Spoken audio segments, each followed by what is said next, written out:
Allez, salut à tous les amis, c'est Culture Geek. Aujourd'hui, on se retrouve pour une toute nouvelle vidéo critique d'un film. Aujourd'hui, c'est The Amazing Spider-Man 1. Il y aura bien évidemment la critique de The Amazing Spider-Man 2 et la critique de Spider-Man No Way Home. Je vous rappelle que je n'ai toujours pas vu Spider-Man No Way Home à l'heure actuelle. La critique devra arriver très bientôt avec un invité surprise. Alors, The Amazing Spider-Man 1, abandonné par ses parents lorsqu'il était enfant, Peter Parker, alias Spider-Man, a été élevé par son oncle et sa tante.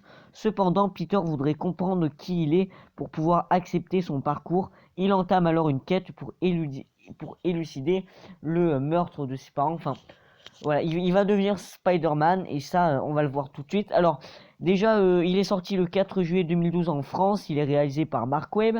Côté casting, on a Andrew Garfield, Emma Stone, Stanley, Sally Field, Rhys Ifans et encore plein d'autres acteurs.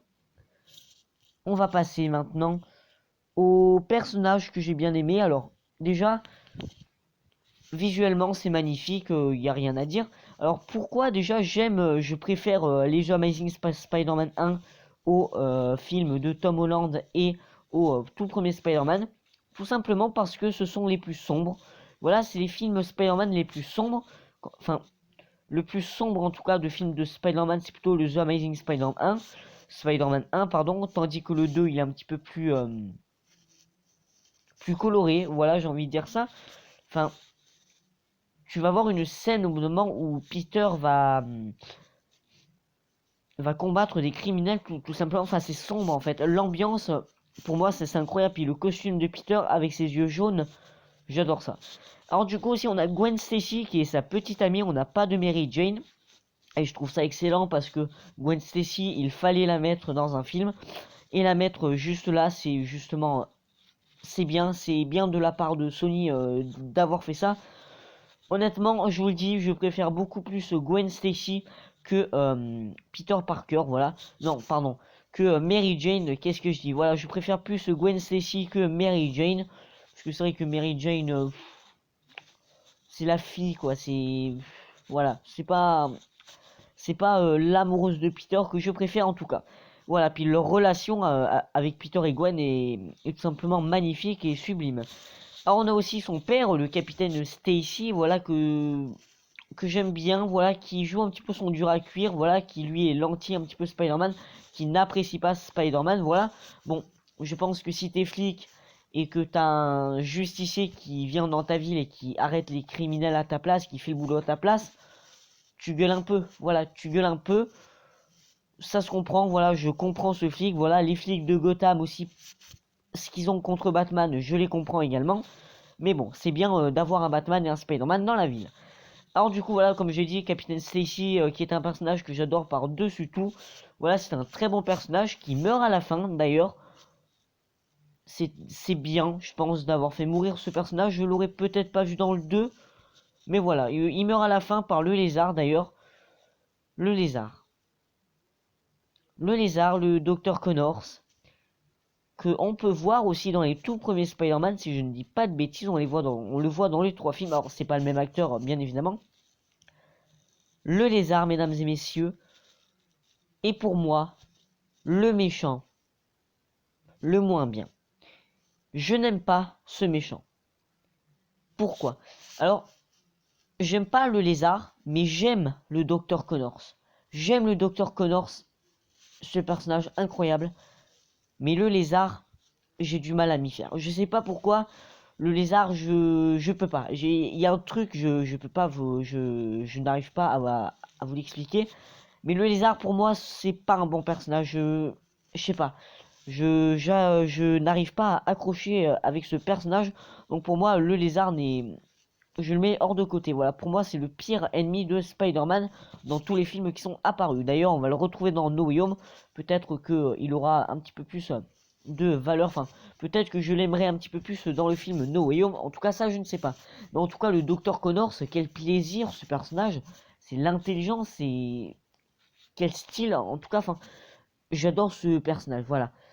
Alors du coup, on a également l'oncle et la tante de Peter qui, pour moi, sont les meilleurs. Je dis bien les meilleurs oncles et tantes de Peter Parker. C'est vrai que dans le MCU, on n'a pas l'oncle de Peter, voilà. La tante May, c'est... C'est sa copine. Bah, on dirait que c'est sa copine. Enfin, je sais pas.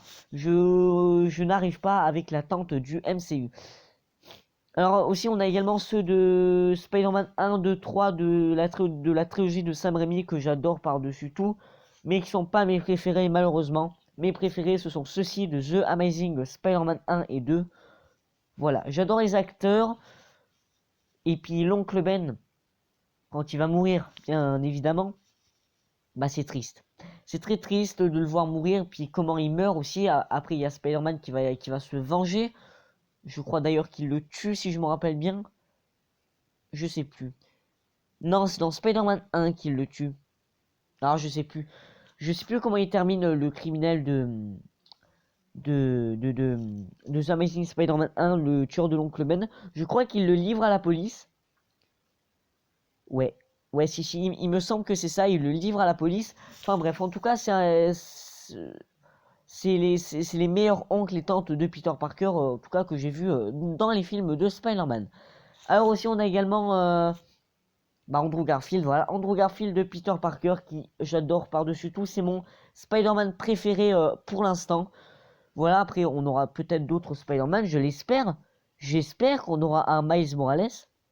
Je l'espère, après on aura sûrement d'autres Peter Parker, ça c'est sûr. Mais voilà, en tout cas, Andrew Garfield qui est pour moi le meilleur Spider-Man. Il est sombre, il est violent, il est charismatique. J'adore ce Spider-Man. Voilà, son costume, sa façon de faire, son humour aussi, j'adore. J'adore par-dessus tout ce Spider-Man. Dites-moi dans les commentaires quel est votre Spider-Man préféré. Voilà, voilà. Alors du coup maintenant on va passer au point pour... Ouais non, il n'y a pas de... Enfin, point positif, qu'est-ce que je peux dire? Visuellement, c'est magnifique, c'est sombre, c'est violent, t'as l'ambiance, voilà, sombre, violente. J'aime ça.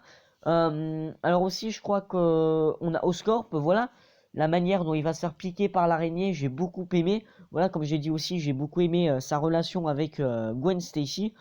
Voilà, en tout cas, ce film, si je devais lui mettre une note, ce serait bien évidemment un bon, je dis bien un bon 17 sur 20. Voilà, un bon 17 sur 20 parce que bah, j'aime ce film. Voilà, il est sombre, il est violent. C'est pour moi le Spider-Man. C'est un bon Spider-Man. C'est pas mon Spider-Man préféré. Mon Spider-Man préféré, c'est The Amazing Spider-Man 2. Je vous rappelle également que je n'ai pas vu No Way Home, donc ça pourrait peut-être changer. Je ne sais pas. Mais voilà. Dites-moi dans les commentaires si vous avez vu le film. Voilà, enfin, normalement, vous aurez dû voir vous devriez voir le film parce que. C'est une critique avec spoiler. Toutes mes critiques sont avec spoiler, je le précise. Mais voilà. Sinon c'est la fin de la vidéo. N'hésitez pas à vous abonner, à liker la vidéo, à la partager à tous vos amis. Allez, ciao, c'était Culturique.